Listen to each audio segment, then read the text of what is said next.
بسم اللہ الرحمن الرحیم نحمدہ ونصلی علی رسولہ الکریم اما بعد فاعوذ باللہ من الشیطان الرجیم بسم اللہ الرحمن الرحیم رب اشرح لی صدری ویسر لی امری واحلل عقدۃ من لسانی یفقہوا قولی۔ السلام علیکم ورحمۃ اللہ وبرکاتہ۔ سورۃ الطارق مکی صورت ہے، 17 آیات ہیں، 1 رکوع ہے۔ یہ صورت اس وقت نازل ہوئی جب رسول اللہ صلی اللہ علیہ وسلم کی دعوت کو مشرکین مکہ جو ہے وہ روکنے کی بہت کوشش کر رہے تھے، اور ان کے متعلق بہت جو ہے وہ چالیں چل رہے تھے، طرح طرح کے چال جو ہے وہ چلنے کی کوشش کر رہے تھے۔ تو یہاں اس صورت میں 2 مضمون بیان کیا گیا ہے۔ ایک یہ ہے جو خاص ہے، وہ ایک یہ ہے کہ انسان کو مرنے کے بعد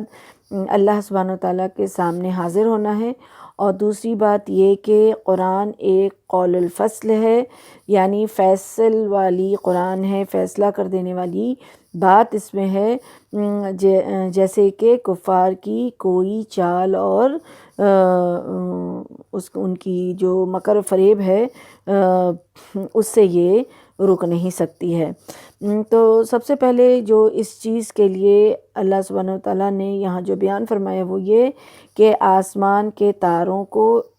اس بات کی شہادت میں پیش کیا گیا ہے کہ کائنات کی کوئی بھی چیز ہو ایسی نہیں ہے جو اللہ سبحانہ وتعالیٰ کی نگرانی سے وہ ہٹ کر کے ہے۔ اللہ کے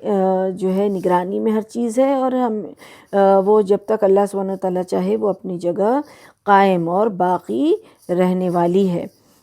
پھر انسان کو خود اپنے آپ میں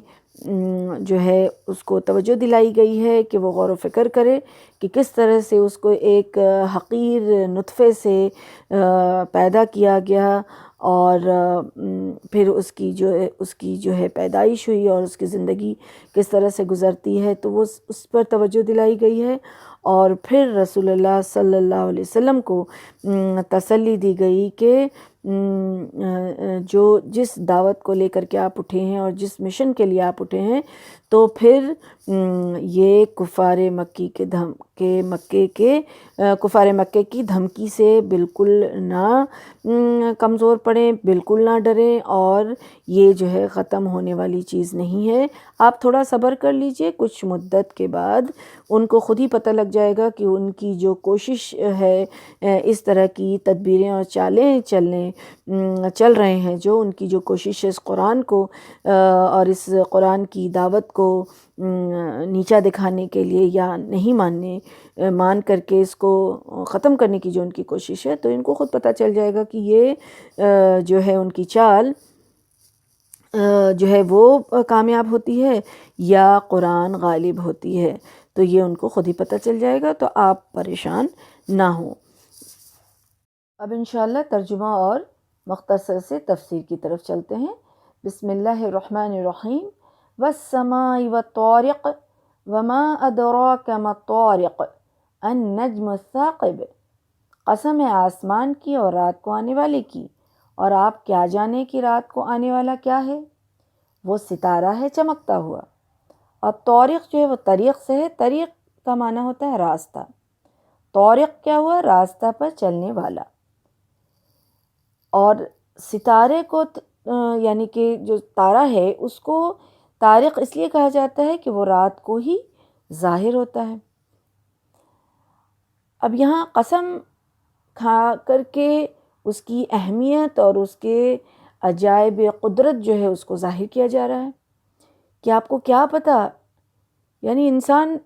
ویسے بھی کوئی چیز کہتا ہے نا، جیسے کسی کے بارے میں کہتے ہیں کہ یہ بہت بڑے عالم ہیں، تو کیا کہتے ہیں کہ آپ کو کیا پتہ یہ کتنے بڑے عالم ہیں، یعنی کہ وہ ہیں بہت بڑے عالم۔ تو اسی طرح سے اہمیت اور اس کی جو ہے قدرت اور وہ جو چیز اس میں ہے اس کی اہمیت کو واضح کیا جا رہا ہے۔ ستاروں کے پیدائش کے بارے میں 3 مقصد جو ہے وہ قرآن میں بتایا گیا ہے۔ ایک وہ کہ آسمان کو یہ ستارے جو ہیں وہ خوبصورت بناتے ہیں، یعنی کہ آسمانوں کے ذریعے سے اللہ سبحانہ وتعالیٰ نے آسمان کو خوبصورت بنایا ہے، مزین کیا ہے۔ اور دوسری چیز یہ بتائی گئی ہے کہ اس ستارے کے ذریعے سے لوگ وقت معلوم کریں یا پھر راستہ معلوم کرتے ہیں۔ سمندر میں بھی اور خشکی میں بھی دونوں جگہ رہنمائی ملتی ہے اس ستاروں کی طرف سے۔ پہلے وقت میں کیا ہوتا تھا، جب گھڑی وغیرہ نہیں تھی تو لوگ اسی تاروں سے وقت کا پتہ لگاتے تھے کہ یہ تارا اب وہاں پہنچ گیا تو اب یہ وقت ہو گیا ہے۔ اس طرح سے پہلے صرف ستارے سے ہی لوگ پتہ کیا کرتے تھے۔ بہرحال، اور تیسری جو اس کی بات آئی ہے وہ یہ ہے کہ شیطانوں کو مارنے کے لیے، یعنی شیطانوں کے لیے شعلہ بنایا گیا ہے۔ جب شیطان آسمان دنیا تک پہنچ کر کچھ جاننا چاہتا ہے، فرشتوں کی بات کو سننا چاہتا ہے، جب اللہ سبحانہ وتعالیٰ اپنے حکم کو فرشتوں تک دیتے ہیں، فرشتوں کو اپنا حکم دیتے ہیں کہ اب یہ کام تم کو کرنا ہے، تو جب وہاں آواز ہوتی ہے، سب فرشتے ایک دوسرے کو کام بانٹ رہے ہوتے ہیں، تو اس وقت یہ چاہتا ہے کہ ہم وہاں سے کچھ اچک لیں، کچھ بات معلوم کر لیں، جس کے لیے یہ آسمان دنیا تک پہنچتا ہے۔ تو اس وقت فرشتے جو ہیں ان کو انہی ستاروں میں سے کسی ستارے کو توڑ کر کے اس کو جو ہے وہ مارتے ہیں۔ تو یہ 3 مقصد جو ہے ستاروں کا قرآن میں بتایا گیا ہے، اور پھر یہاں یہ چیز بتائی گئی کہ کون سا ستارہ، تو ہر وہ ستارہ روشن ستارہ ہے جس کی یہاں قسم کھائی گئی ہے۔ نجم الثاقب، اس میں 3 بات لی جاتی ہے، 3 چیزیں اس میں جمع ہوتی ہے۔ وہ یہ کہ ایک تو وہ تیزی سے فضا میں سفر کر رہا ہو، دوسرا اس میں ایسا چمک موجود ہو جو بہت ہی روشن کر دینے والا ہو، اور تیسرا وہ چمک آگ کی طرح سرخی کا رنگ لیے ہوئے ہو، جس کو عام زبان میں لوگ ٹوٹنے والا ستارہ کہتے ہیں۔ اور یہی جو ہے ستارہ جو ہے وہ سینکڑوں کی تعداد میں رہتے ہیں اور فضا میں جو ہے ٹوٹتے اور رہتے ہیں اللہ کے حکم سے، جو ہماری نظروں سے غائب ہو جاتے ہیں، ہمیں اس کا کوئی خبر نہیں رہتا ہے۔ لیکن کچھ ستارے جو اگر کبھی زمین پر گر جاتے ہیں تو جیسے کہ قیامت برپا ہو گئی، اس کا بہت ہی بڑا اثر ہوتا ہے زمین پر۔ اور اس کے شرعی نقطہ نظر یہ ہے کہ جب کوئی جن یا شیطان جو ہے وہ اچکنے کی کوشش کرتا ہے، آسمان دنیا تک پہنچتا ہے تو پھر باتیں سننے کے لیے، تو پھر اس پر ایسا شعلہ دار ستارہ جو ہے وہی پھینک کر اس کو مارا جاتا ہے اور اس کو بھگایا جاتا ہے۔ ان کل نفس لما علیہ حافظ، کہ کوئی جان ایسی نہیں جس پر ایک محافظ مقرر نہ ہو۔ اللہ سبحانہ وتعالیٰ ان آیتوں میں اپنی قدرت کاملہ کی قسم اٹھا رہے ہیں، اور جو یہ آیتوں میں جو قسم اٹھائی گئی ہے جس میں اب یہ بتایا جا رہا ہے کہ یہ اللہ سبحانہ وتعالیٰ جو ہے ہر چیز کی حفاظت فرماتا ہے، ہر چیز کو محفوظ رکھتا ہے، اور اس بات پر قسم اٹھائی ہے یہاں کہ ہر انسان پر ایک نگہبان مقرر ہے جو اس کی ہر طرح سے حفاظت کرتا رہتا ہے۔ اب اس میں 2 طرح سے معنی لیا گیا ہے، ایک یہ ہے کہ اللہ سبحانہ وتعالیٰ کی ذات جو ہے وہ محافظ ہے، اور دوسرا یہ کہ اللہ سبحانہ وتعالیٰ نے فرشتوں کو اپنے بندے کے لیے جو ہے مقرر کر رکھا ہے کہ وہ اس کی حفاظت کریں۔ تو بہرحال دونوں ہی صورت میں اللہ کی ہی حفاظت ہے، لیکن ہم اس کو دیکھتے ہیں کہ اللہ کی ذات بذات خود کیسے جو ہے وہ محافظ ہے۔ وہ ایسے کہ اللہ سبحانہ وتعالیٰ نگران ہے، اللہ سبحانہ وتعالیٰ اپنی مخلوق کی اور اپنے بندوں کی ہر حرکات اور سکنات کی نگرانی کر رہا ہے، اور قیامت کے دن اس حرکات اور سکنات پر سوال ہوگا، وہ سوال کرے گا حفاظت کرنے والی ذات بھی اللہ سبحانہ و تعالیٰ ہے، اور وہ غیر جو ہے جو ہمیں اس کا علم بھی نہیں ہو سکتا، اس طریقے سے اللہ سبحانہ و تعالیٰ کی حفاظت ہے۔ اور پھر محفوظ اس طریقے سے کہ کوئی بھی عمل جو بھی انسان کر رہا ہے تو سارے اعمال کو محفوظ رکھتا ہے، اور اعمال کو محفوظ ہی نہیں رکھتا بلکہ اعمال کے حساب سے اس میں اضافہ اور کمی بھی ہوتی ہے، جیسا کہ صحیح مسلم کی حدیث میں آتا ہے، جس کا مفہوم یہ ہے کہ اللہ سبحانہ وتعالیٰ پاک ہے اور وہ پاک چیزوں کو قبول فرماتا ہے۔ اور تم میں سے جب بھی کوئی شخص جو ہے اللہ کے راستے میں 1 درہم بھی خرچ کرتا ہے تو اس کو اللہ سبحانہ وتعالیٰ اس کی جو ہے اس کو ایسے محفوظ رکھتا ہے اور اس کی ایسی حفاظت کرتا ہے کہ اس کی ایسی نشو نما ہوتی ہے کہ پھر وہ ایک احد پہاڑ کی جیسا بن جاتا ہے۔ سبحان اللہ۔ تو اس طرح سے اللہ سبحانہ وتعالیٰ کی ذات جو ہے وہ حافظ ہے۔ اور دوسری بات جو ہے یہ بھی اس میں ہے کہ اللہ سبحانہ وتعالیٰ نے دین کو، قرآن کو محفوظ رکھا ہے، کوئی رد و بدل اس میں نہیں کیا جا سکتا۔ اور جو فرشتوں کی بات آتی ہے، فرشتوں کا جو معنی لوگوں نے لیا ہے، جو مفسرین نے، وہ یہ ہے کہ اللہ کی طرف سے اللہ سبحانہ وتعالیٰ نے فرشتوں کو مقرر کر کے رکھا ہے اپنے بندوں کے لیے کہ وہ اس کی حفاظت کرے۔ وہ کس طرح سے؟ جیسے 4 فرشتے کہا جاتا ہے کہ وہ اعمال پہ نگہبان ہیں۔ 4 فرشتے یعنی کہ 2 فرشتے صبح سے شام تک اور 2 فرشتے شام سے صبح تک، جن کو ہم کرامن کاتبین کہتے ہیں، یعنی کہ وہ لکھنے والے فرشتے۔ تو وہ فرشتے جو ہیں ہمارے اچھے اور برے اعمال کو لکھتے رہتے ہیں۔ اور دوسری طرح سے کیا ہے کہ 4 فرشتے ایسے ہیں جو مخلوق کی یعنی بندے کی جو ہے حفاظت کرتے رہتے ہیں، اور وہ اس طرح سے کرتے ہیں کہ کسی بھی طرح کی جو آفت ہوتی ہے، زمینی آفت یا آسمائی آفت، اس سے بچانے کا ذمہ اللہ سبحانہ وتعالیٰ نے انہیں دے رکھا ہوتا ہے۔ یعنی اللہ کی جب مرضی ہوتی ہے، اللہ جب چاہتا ہے جس کو بچانا تو ان فرشتوں کے ذریعے سے اس کی حفاظت فرما دیتا ہے۔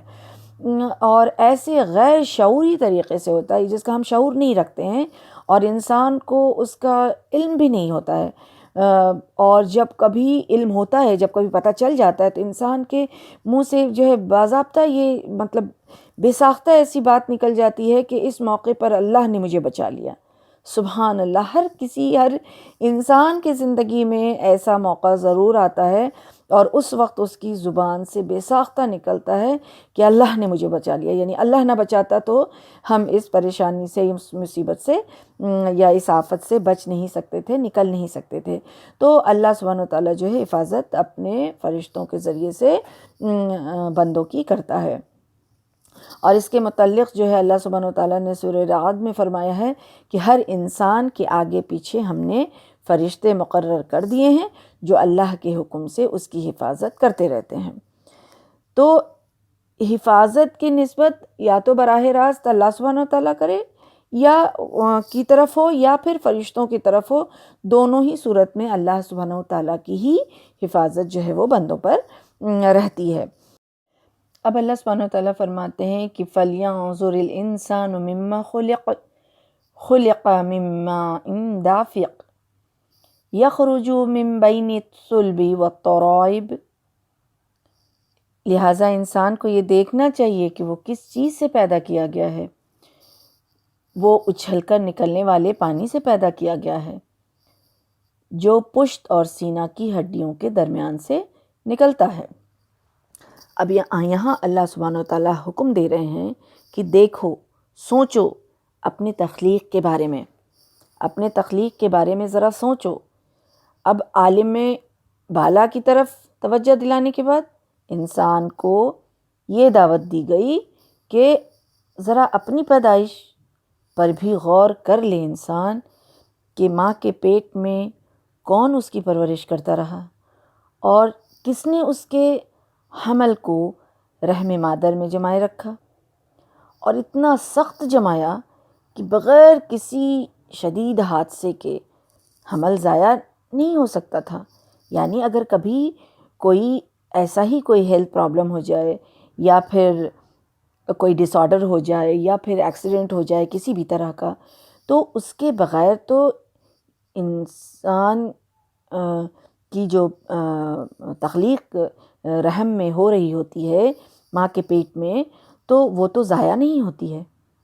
یہ اللہ کی قدرت ہے۔ پھر جب وہ ماں کے پیٹ سے باہر آتا ہے بچہ، تو اتنا زیادہ کمزور ہوتا ہے اور بے سہارا ہوتا ہے جتنا کمزور بچہ دوسرے کسی جانور کے مخلوق کا بھی نہیں ہوتا۔ ایک جانور کا ہی بچہ ہوتا ہے تو فوراً وہ لڑکھڑا کے کھڑا ہو جاتا ہے، فوراً وہ بولنے لگتا ہے، لیکن انسان کا ہی ایک ایسا بچہ ہوتا ہے جو بہت ہی کمزور، جانوروں سے بھی کمزور ہوتا ہے جب وہ پیدا ہوتا ہے۔ پھر لیکن جیسے جیسے وہ بڑا ہوتا ہے تو دوسری تمام مخلوق سے بڑھ کر اس کی جو ہے اللہ سبحانہ و تعالیٰ جو ہے نشو و نما کرتے ہیں، اس کا انتظام اللہ سبحانہ و تعالیٰ فرماتے ہیں۔ پھر پیدائش سے لے کر موت تک اس کی جو ہے لگاتار اللہ سبحانہ و تعالیٰ جو ہے وہ نگرانی کرتے رہتے ہیں، اسے بیماریوں سے، اس حادثات سے، طرح طرح کے آفات سے اللہ سبحانہ و تعالیٰ ہی بچانے والا ہے، اور وہی بچاتا ہے اس کی زندگی اور زندگی کے بقا کے لیے۔ زندگی گزارنے کے لیے اللہ سبحانہ و تعالیٰ سارے جو ہے ذریعے جو ہے، سارے ذرائع جو ہیں اللہ سبحانہ و تعالیٰ پہنچاتے ہیں، جنہیں انسان گن بھی نہیں سکتا۔ اتنی بے شمار نعمتیں، اتنی بے شمار جو ہے وہ ذرائع اللہ سبحانہ و تعالیٰ کی طرف سے انسان کے لیے مہیا اللہ سبحانہ و تعالیٰ کراتا ہے کہ جس کو انسان گن بھی نہیں سکتا ہے، بلکہ اس کا شعور بھی انسان نہیں رکھتا ہے۔ انسان کو بہت ساری چیزوں کی خبر بھی نہیں ہوتی ہے کہ یہ کیسے ہو گیا، اور خود بخود ہوتا چلا جاتا ہے، اور ایسا لگتا ہے لیکن اس کے کرنے کے پیچھے کوئی ہستی ہے جو یہ سب کروا رہا ہوتا ہے، کر رہا ہوتا ہے، جس کے حکم سے یہ سب کچھ ہو رہا ہوتا ہے۔ تو حقیقت یہی ہے کہ سب کچھ اللہ کی تدبیر اور اس کی نگرانی کے بغیر جو ہے ہو رہا ہے، اس کی نگرانی اور اس کی تدبیر کے بغیر جو ہے وہ ممکن ہی نہیں ہے۔ تو اللہ سبحانہ و تعالیٰ غور و فکر کرنے کا یہاں حکم دے رہے ہیں کہ اے انسان، کائنات میں جو چیز ہے دیکھو، اس کی بھی ہم کیسے حفاظت کرتے ہیں کہ یہ آسمان جو بغیر ستون کا ہے، یہ ستارے جو ٹمٹماتے ہوئے تم کو نظر آ رہے ہیں، اس کے پیچھے بھی مقصد ہے، اس کی بھی حفاظت کرنے والا اللہ کی ذات ہے کہ جب سے بنا ہے اور جب تک رہے گا، اللہ سبحانہ وتعالیٰ ایک طرح سے جس طرح سے اس کو کام پہ لگائے ہیں، اللہ کے حکم سے وہ مقرر وقت پہ اپنا کام جو ہے وہ کیے چلے جا رہا ہے۔ تو یہ ساری چیز جو ہے وہ اللہ کی جو ہے قدرت کی نشانی ہے، اور اللہ سبحانہ وتعالیٰ یہاں انسانوں کو توجہ دلا رہے ہیں کہ دیکھو اور غور و فکر کرو، اور یہ جو انسان کی پیدائش ہوتی ہے، وہ پیدائش پہ اللہ سبحانہ وتعالیٰ غور و فکر کرنے کے لیے کہہ رہے ہیں کہ دیکھو انسان، تم کس چیز سے پیدا کیے گئے ہو، اس اچھلتے ہوئے پانی سے، یعنی کہ جب وہ پانی نکلتا ہے تو وہ بہت ہی جوش میں نکلتا ہے، اور وہ کیسا پانی ہے، وہ حقیر پانی ہے جس سے ہم گھن محسوس کرتے ہیں، وہ گندا پانی ہے جس کے ایک قطرے سے اللہ سبحانہ وتعالیٰ اتنی خوبصورت، اتنی ذہن والی اور اتنی علم والے جو علم والی مخلوق اللہ سبحانہ وتعالیٰ انسان کو پیدا کرتا ہے، بناتا ہے۔ تو یہ اللہ کی قدرت ہے۔ تو وہ اللہ سبحانہ وتعالیٰ اور بھی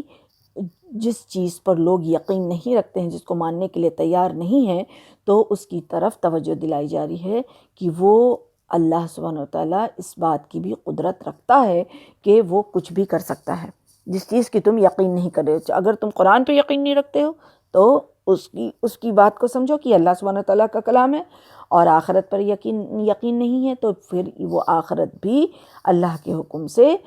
جو ہے وہ برپا ہوگا اور تمہارا حساب کتاب لیا جائے گا۔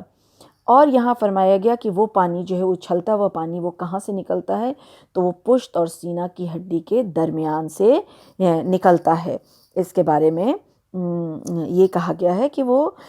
جو ہے اس یہ پانی جو ہے وہ پشت اور سینہ کے درمیان سے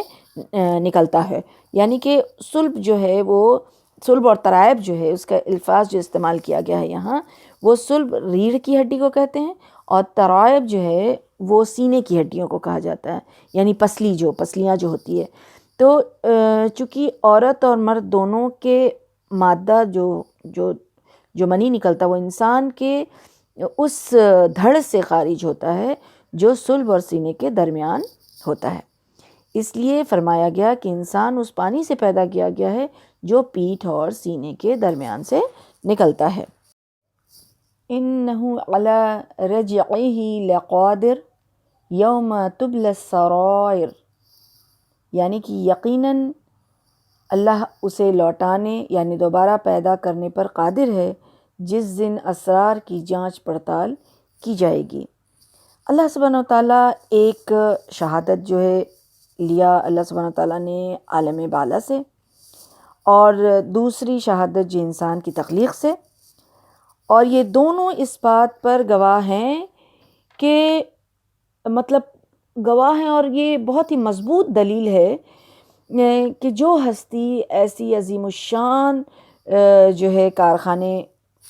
کو چلا رہا ہے وہ یقیناً انسان کو دوبارہ زندہ کرنے پر بھی قدرت رکھتی ہے. اور اگر انسان سوچے تو یہ کارنامے انسان کی دوبارہ زندگی سے زیادہ حیرت انگیز ہے. یعنی جو پہلی بار جس چیز کو اللہ نے بنایا اور جس چیز کو چلا رہا ہے، کوئی بھی چیز پہلی بار بنانا جو ہے وہ اللہ سبحانہ وتعالیٰ کے لیے تو کوئی مشکل نہیں، لیکن کوئی بھی چیز ایسے انسان بھی اگر غور و فکر کرے تو پہلی بار اگر کوئی چیز بنانا مشکل بھی ہوتا ہے تو دوبارہ پھر وہ آسان ہو جاتا ہے، دوبارہ وہ کام آسان ہو جاتا ہے. تو پھر اللہ سبحانہ وتعالیٰ کے لیے کیا مشکل ہے کہ وہ انسان کو دوبارہ زندہ کرے گا اور پھر اس سے جس طرح سے پہلی بار زندہ کیا اس کو دوبارہ بھی زندہ کرے گا، اور پھر جو ہے اس کی جانچ پڑتال کرے گا، اس کی پوچھ گچھ کرے گا، اس کا حساب کتاب لے گا. اس کے لیے کوئی بھی مشکل نہیں ہے. یہاں پوشیدہ اسرار سے مراد کیا ہے کہ ہر شخص کے وہ اعمال ہیں جو دنیا میں ایک راز بن کر رہ گیا ہے، اور وہ معاملات ہی تھا، اور ان کے جو مطلب ظاہری جو حرکات ہے انسان کا، انسان ظاہری پہ فیصلہ کرتا ہے، کیونکہ انسان کسی کے دل کے اندر کیا ہے اس کو نہیں جان سکتا ہے. لیکن اللہ سبحانہ وتعالیٰ انسان کے نیت اور ارادوں سے واقف ہے، تو اس کا حال لوگوں سے تو چھپ سکتا ہے، انسان کا حال لوگوں سے دنیا میں تو چھپ سکتا ہے. قیامت کے روز یہ سب کچھ کھل کر سامنے آ جائے گا، اور جانچ پڑتال صرف اسی بات کی نہیں ہوگی کہ ہر شخص نے کیا کچھ کیا تھا، بلکہ اس بات کی جانچ پڑتال ہوگی کہ کس وجہ سے کیا تھا، کیا مقصد تھا، کس نیت سے کیا تھا، کیوں کیا تھا. یہ ساری چیز وہاں جو ہے وہ واضح ہو جائے گی، کھل کر سامنے آ جائے گی. اسی طرح یہ بات بھی ساری دنیا سے یہاں تک کہ خود جو انسان عمل کرتا ہے اس انسان سے بھی چھپی نہیں رہے گی. دنیا میں تو کبھی کبھی انسان سے بھی چھپا رہ سکتا ہے، چھپا رہ جاتا ہے، خود اس انسان کو بھی اپنے اس کا جو ہے وہ اثر پتہ نہیں چلتا ہے. کچھ ایسی چیزیں ہیں جو انسان کو اس کا اثر نہیں پتہ چلتا ہے کہ ہم نے یہ کام کیا تو اس کا اثر کہاں کہاں تک پہنچا اور کس کس تک پہنچا اور کیسا اثر پہنچا. لیکن سبحان اللہ وہاں تو آخرت میں تو یہ چیز بھی واضح ہو جائے گی کہ جو دنیا میں چھپی ہوئی ہے اور انسان کو خود پتہ نہیں ہے، آخرت میں وہ بھی ضائع ہو جائے گی کہ اس کا اثر دنیا میں کہاں کہاں ہوا، کس کس تک ہوا اور کتنی دیر تک ہوا اور کب تک ہوتا رہا. سبحان اللہ، یہ راز قیامت کو کھلے گا اور اس کی پوری پھر جانچ پڑتال کی جائے گی. اور دنیا میں جو انسان جو بھی کر کے چلا گیا ہے، یعنی ایک طرح سے جیسے کہ بیج بوتا ہے انسان، تو بیج بو دیا، اب وہ اس کا پودا جو ہے وہ پودا نکل کے کتنا بڑا تنا بنتا ہے، کتنا بڑا درخت بنتا ہے، اور اس سے کیسے کیسے پھل آتے ہیں اور وہ اس سے کتنے لوگ فائدہ اٹھاتے ہیں، وہ ساری چیز جو ہے انسان کو اپنے اس کٹائی اور اس کسب کا، اس کمائی کا سب کچھ جو ہے وہاں کھلا کھلا جو ہے وہ واضح طور پہ سب کچھ جو ہے وہ پتہ چل جائے گا، جس کے بارے میں یہاں کہا جا رہا ہے کہ وہاں اس کے اثر، اس کے اسرار جو ہیں وہ بھی پتہ چل جائیں گے، جو بھی انسان نے دنیا میں اچھا یا برا کیا ہوگا۔ اللہ اکبر۔ اب اللہ سبحانہ و تعالیٰ فرماتے ہیں فَمَا لَهُ مِن قُوَّةٍ وَلَا نَاصِرٍ وَالسَّمَاءِ ذَاتِ الرُّجْعِ وَالْأَرْضِ ذَاتِ الصَّدْعِ إِنَّهُ لَقَوْلُ الْفَصْلِ وَمَا هُوَ بِالْهَزْلِ إِنَّهُمْ يَكِيدُونَ كَيْدًا وَأَكِيدُ كَيْدًا فَمَهِّلِ الْكَافِرِينَ أَمْهِلْهُمْ رُوَيْدًا۔ تو انسان کے پاس نہ کوئی اپنا زور ہوگا، نہ ہی کوئی اس کی مدد کرنے والا ہوگا، یعنی کہ قیامت کے دن انسان کی حالت یہ ہوگی کہ اس کے پاس اتنی بھی قوت اس کو حاصل نہیں ہوگی، اتنی بھی طاقت اس کو نہیں ہوگی کہ وہ اس دن جو اس کے پاس اگر کوئی مشکل اور پریشانی آتی ہے تو وہ اس کو دور کر سکے، اور نہ ہی کوئی اس کی مدد کے لیے وہاں موجود ہوگا، نہ تو وہ خود اپنی مدد کر سکتا ہے اور نہ کہ کوئی اور اس کی مدد کر سکتا ہے۔ یہاں واضح طور پر یہ بات بتا دی گئی۔ اور آسمان سے پانی جو بار بار برستا ہے اس کی قسم کھائی گئی، اور کہا گیا کہ زمین جو پھٹ جاتی ہے، آسمان سے بارش ہوتی ہے جس کی وجہ سے کیا ہوتا ہے کہ زمین جو ایک سخت اور ٹھوس چیز ہے، اس سے پودا اور درخت جو نرم ہوتا ہے وہ پھٹ کر، یعنی کہ اس کی جو کوپل نکلتی ہے اس وقت تو وہ نرم ہوتا ہے، اس وقت وہ باہر نکلنے کا راستہ یہ زمین دیتی ہے۔ اور اس کے علاوہ بھی پانی کے چشمے بھی زمین سے پھوٹتے ہیں۔ تو چونکہ زمین جو ہے وہ ٹھوس ہے، سخت ہے، لیکن پھر بھی جو ہے وہ نکلنے کا راستہ دیتی ہے پانی کو، جو کہ نرم ہے اور کمزور ہے زمین کے مقابلے میں۔ تو اس طرح سے یہاں یہ بات واضح کر دی گئی۔ اب یہ بات بتانا یہاں یہ ہے کہ اب آگے اللہ سبحانہ و تعالیٰ فرما رہے ہیں کہ وہ قرآن حق کو باطل سے، یہ قرآن حق کو، قول الفصل کیا ہے؟ قرآن ہے، یا پھر اس سے مراد جو ہے وہ آخرت لیا گیا ہے، لیکن یہ دو معنی اس کا لیا گیا ہے، اور زیادہ تر مفسرین نے اس کی جو ہے اس کا معنی جو ہے وہ قرآن ہی لیا ہے، کیونکہ مشرکین مکہ جو ہیں وہ ویسے تو دونوں چیز کے وہ منکر تھے، قرآن کی تعلیمات کو بھی وہ نہیں مان رہے تھے اور آخرت کا بھی انکار کر دینے والے تھے، اور یہ دونوں ہی چیز جو ہے دو ٹوک فیصلہ کر دینا جس کو کہا جاتا ہے۔ انہیں فصل کیا ہوتا ہے؟ فصل ہوتا ہے جھوٹ اور سچ میں کوئی شک نہ ہو، یعنی دو ٹوک فیصلہ ہو جانا، ٹھیک ہے؟ تو یہ قرآن بھی وہی کرتا ہے اور آخرت بھی وہی ہوگا۔ جب آخرت برپا ہوگی تو ہر چیز جو ہے واضح ہو جائے گی، وہ کوئی شک کی گنجائش نہیں ہوگی وہاں۔ تو بہرحال زیادہ تر یہاں قرآن لیا گیا ہے کہ قرآن بارش کی طرح ہے، جو انسان اس کو قبول کر لے تو اس کا دل جو ہے، اس کی زندگی جو ہے وہ لہلہا اٹھے گی، جس طرح سے زمین لہلہا اٹھتی ہے اور زمین جو ہے وہ نرم پڑ جاتی ہے، اسی طرح سے انسان کی زندگی، انسان کا دل جو ہے اس سے نرم پڑے گا اور انسان کی زندگی جو ہے وہ لہلہا اٹھے گی۔ تو یہاں جو انسان جو ہے اس قرآن کو مانے گا، اس کی تعلیم کو اپنائے گا، اس کے لیے جو ہے حق اور ناحق، یعنی حق اور باطل آسان ہوگا پہچاننا، واضح ہو جائے گا اس کے سامنے، اور کوئی پوشیدہ چیز نہیں رہے گی۔ جو قرآن پر ایمان لائے گا اور اس کو مانے گا، اس کی تعلیم کو اپنائے گا، تو اس کے لیے یہ چیز جو ہے ایک دم دو ٹوک فیصلہ کر دینے والی چیز ہے۔ تو یعنی کہ جس طرح سے قرآن کو جو مانتا ہے وہ ایمان والا ہے، اور جو قرآن کو نہیں مانتا ہے وہ کفر والا، کافر ہے، کفر پہ ہے۔ تو اسی طرح سے فیصلہ کن جو کلام ہے وہ قرآن ہے، اور یہ قرآن جو ہے وہ کوئی ہنسی مذاق کی بات نہیں ہے۔ یہ لوگ ایک تدبیر کر رہے ہیں اور میں بھی ایک تدبیر کر رہا ہوں، اللہ سبحانہ وتعالیٰ کہتے ہیں جس طرح سے مشرکین مکہ جو ہیں وہ مذاق اڑاتے تھے اس قرآن کا اور رسول اللہ صلی اللہ علیہ وسلم کی لائی ہوئی تعلیمات، یعنی اس قرآن کی بڑی طرح سے وہ لوگ جو ہے مذاق اڑاتے تھے۔ تو اللہ سبحانہ وتعالیٰ فرما رہے ہیں کہ یہ جو مذاق کر رہے ہیں اور یہ جو اس کے لیے جو تدبیریں کر رہے ہیں، یہ جو چال چل رہے ہیں، تو ان کی چال تو چلنے دیجئے ان کو چال، لیکن اللہ سبحانہ تعالیٰ فرما رہا ہے، اللہ سبحانہ تعالیٰ کہ میں بھی ایک چال چل رہا ہوں، اس کے جواب میں یہ فرما رہے ہیں۔ اور یہ واضح ہے، ہم سب جانتے ہیں کہ بہت طریقے سے جو ہے قرآن کو نہیں ماننے کے لیے اور قرآن کی تعلیمات کو جو ہے وہ ضائع کر دینے کے لیے کہ یہ جو ہے عروج پہ نہ پہنچے اور یہ لوگ اپنا کام چھوڑ دیں، اس کے لیے مختلف طریقہ جو ہے مشرکین مکہ نے اپنایا تھا اس وقت، تو اور چالیں چلی تھی۔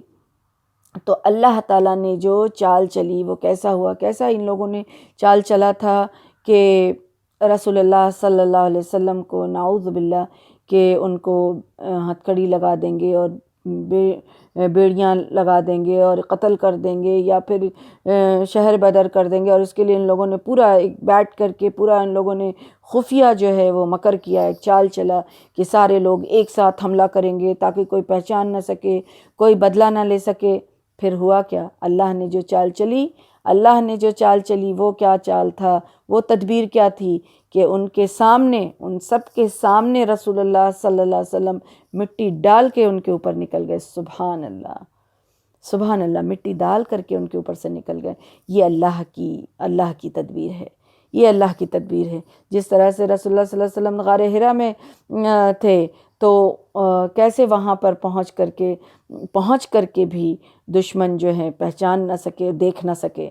تو یہ تدبیر، اس طرح کی تدبیریں اللہ سبحانہ وتعالیٰ جو ہے اپنے مومن بندے کے لیے کرتا ہے۔ تو یہاں تسلی دی جا رہی ہے کہ آپ ان کو چھوڑ دیجئے، یہ کچھ وقت تک اس طرح سے کر رہے ہیں تو ان کو کرنے دیجئے، اور آپ کے پاس تو یہ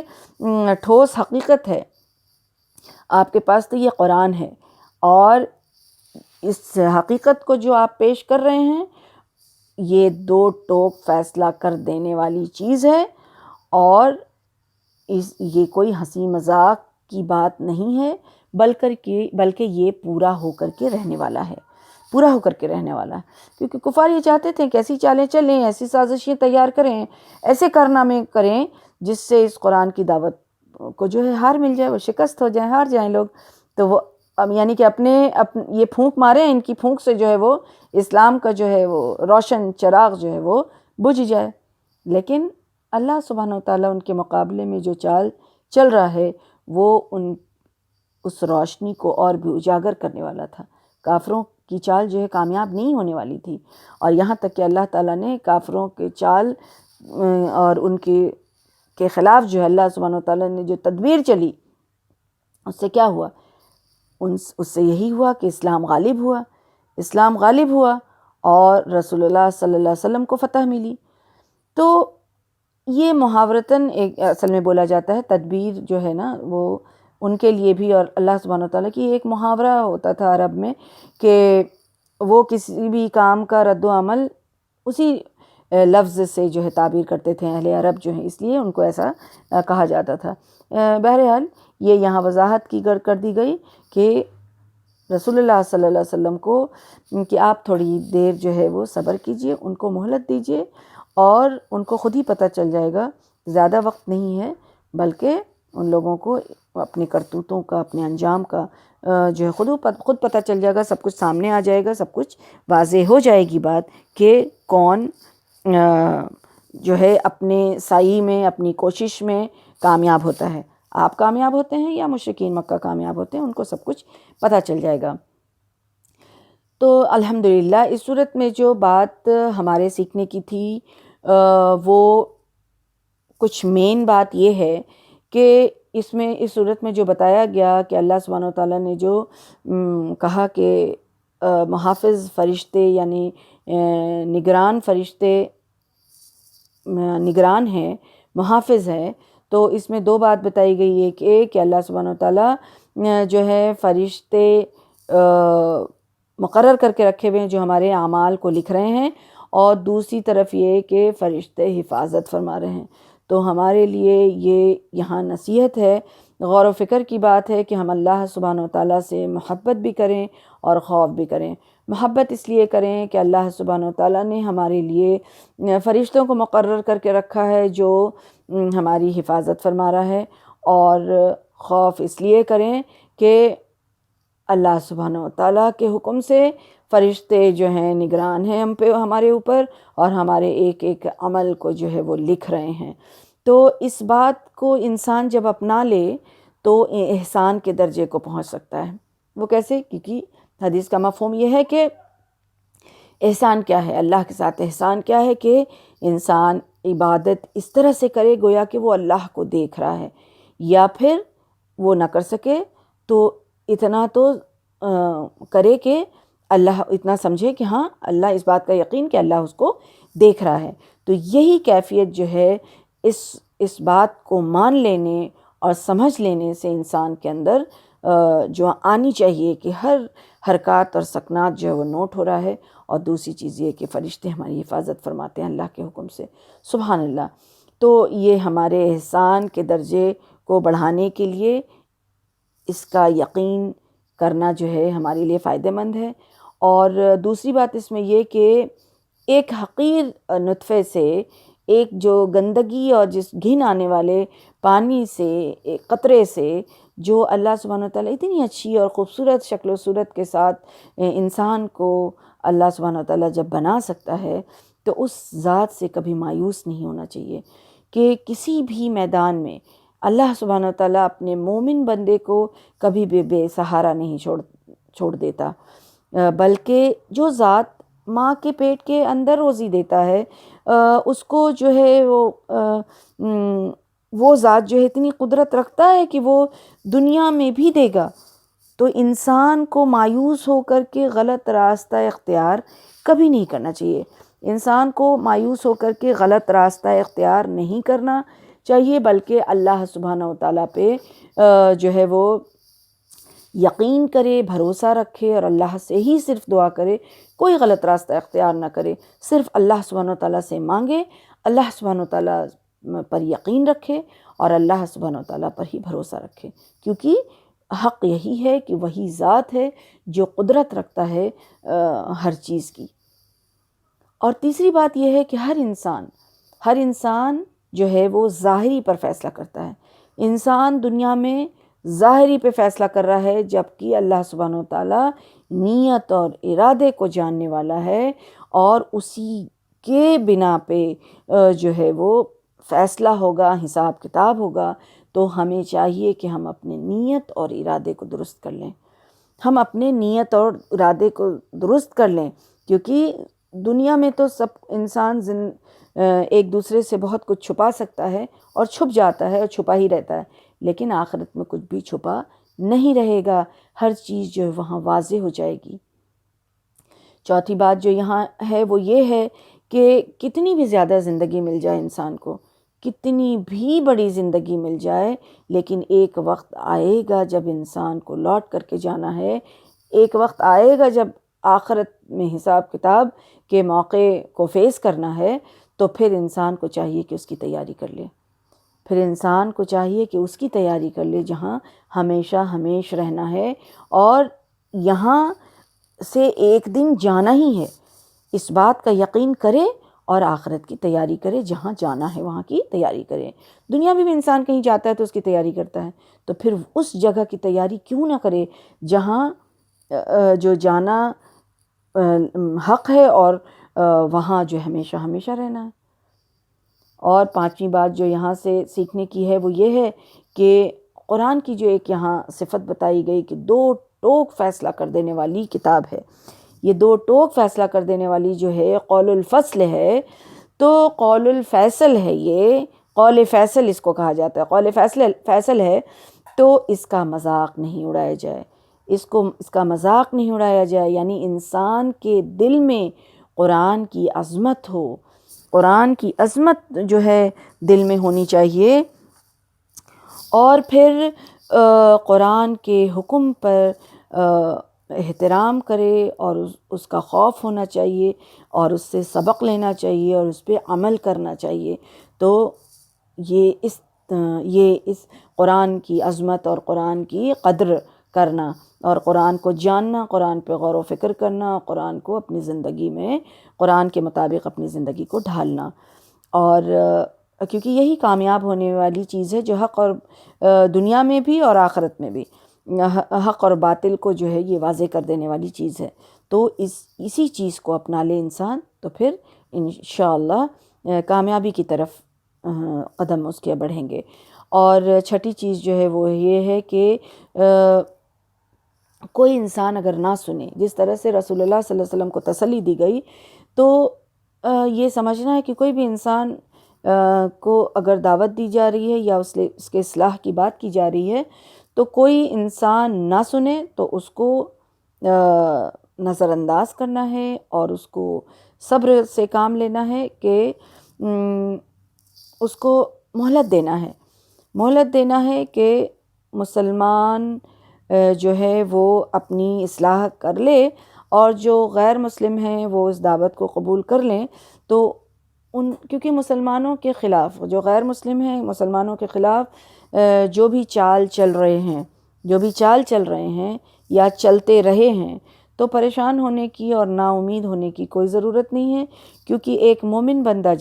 جب ہم صحیح رہیں گے، جب ہم اللہ کے قرآن کو تھام لیں گے، جب ہم اللہ کے قرآن کی تعلیمات کو اپنی زندگی میں ڈھال لیں گے، تو پھر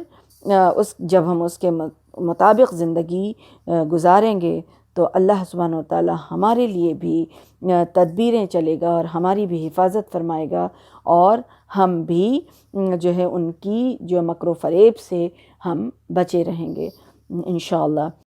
اللہ سبحانہ وتعالی سے دعا ہے کہ اللہ سبحانہ وتعالی ہم سب کو کہنے اور سننے سے زیادہ